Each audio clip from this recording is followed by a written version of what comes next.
Perkenalkan, nama saya Rahmi Suryati dengan NPM 1910 6310 832. Perkenalkan, nama saya Desi Rahmawati, NPM 1910 6310 867. Perkenalkan, nama saya Siti Wahidah, NPM 1910 6310 842. Kami dari kelompok 3 akan mempresentasikan mengenai teori belajar bahasa.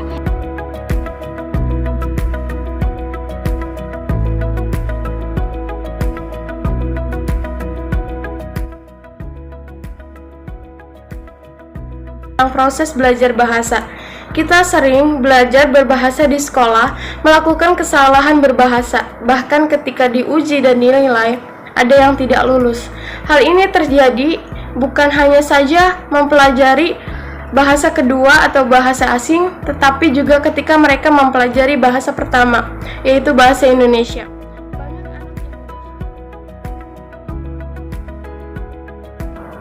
Proses pembelajaran yaitu suatu proses interaksi antara siswa dengan pengajar dan sumber belajar dalam suatu lingkungan.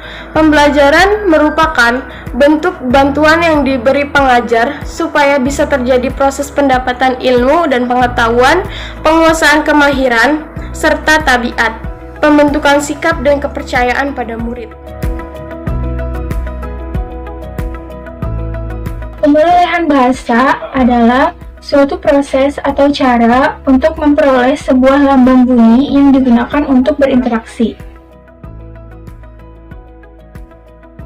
Pembelajaran bahasa adalah sebuah proses seorang manusia untuk memahami sebuah bahasa, baik itu bahasa pertamanya maupun bahasa keduanya.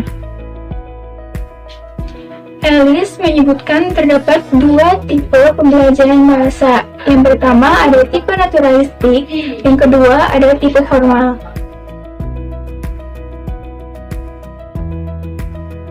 Beberapa perbedaan antara pemerolehan bahasa dengan pembelajaran bahasa. Di antaranya, yang pertama, dalam proses pemerolehan bahasa biasanya berlangsung secara tidak sadar, sedangkan dalam proses pembelajaran bahasa biasanya hal tersebut dilakukan secara sadar oleh orang yang bersangkutan. Yang kedua, objek dalam pemerolehan bahasa itu adalah bahasa yang digunakan oleh orang-orang di lingkungan sekitarnya. Sedangkan dalam pembelajaran bahasa, objeknya adalah bahasa kedua. Namun, selain bahasa kedua, sebuah proses untuk mempelajari lebih lanjut bahasa pertama bisa juga disebut dengan pembelajaran bahasa. Yang ketiga, ada perbedaan motivasi atau tujuan. Dalam pemerolehan bahasa, motivasi kita untuk memahami sebuah bahasa itu adalah agar kita dapat berinteraksi dengan orang-orang di sekitar. Sedangkan dalam pembelajaran bahasa, motivasi atau tujuan kita bisa berupa untuk motivasi akademik, motivasi pekerjaan, ekonomi, dan lain sebagainya. Lalu yang keempat, ada perbedaan waktu. Dalam pemerolehan bahasa biasanya terjadi ketika kita masih usia anak-anak.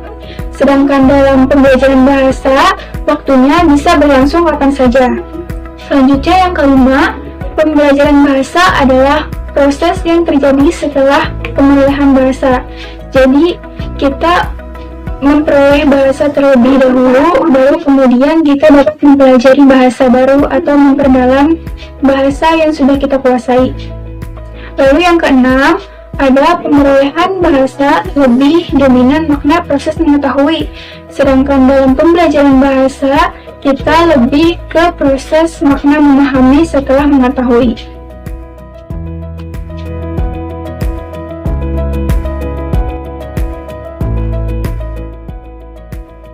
Proses belajar model Krasen.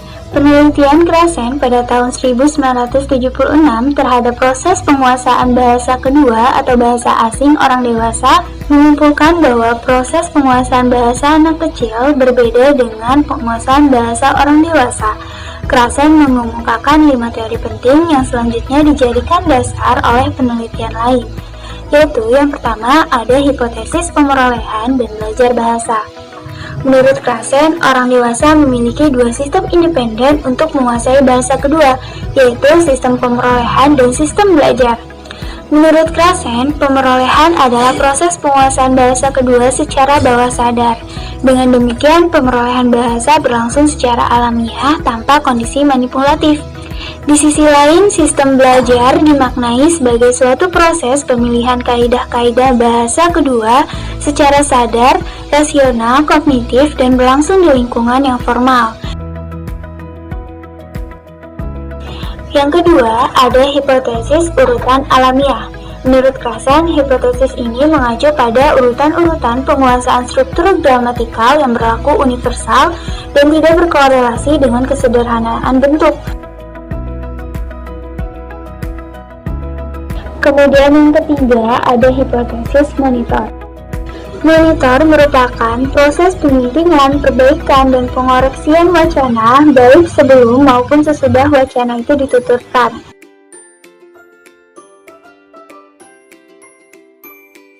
Yang terakhir adalah hipotesis penyaring afektif, yaitu bahwa variabel afeksi memainkan peranan yang sangat penting dalam pemerolehan bahasa kedua. Selanjutnya adalah proses belajar bahasa model Bialystok.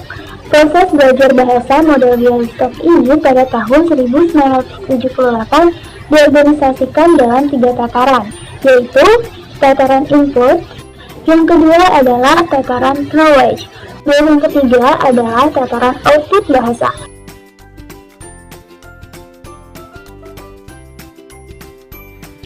Yang ketiga, proses belajar bahasa model Stefik. Diagram penguasaan bahasa yang dikemukakan oleh Stefik ini memiliki ciri-ciri sebagai berikut. Yang pertama, hasil belajar disimpan dalam gudang pemerolehan. Yang kedua, belajar bahasa bisa menjadi bahan output. Yang ketiga, peranan serta fungsi pemerolehan dan belajar bahasa tidak terlalu terpisah secara ketat. Dan yang keempat, faktor afeksi menjadi rheostat atau potensiometer yang bisa membuat pembelajar menjadi sensitif terhadap sistem yang diperoleh.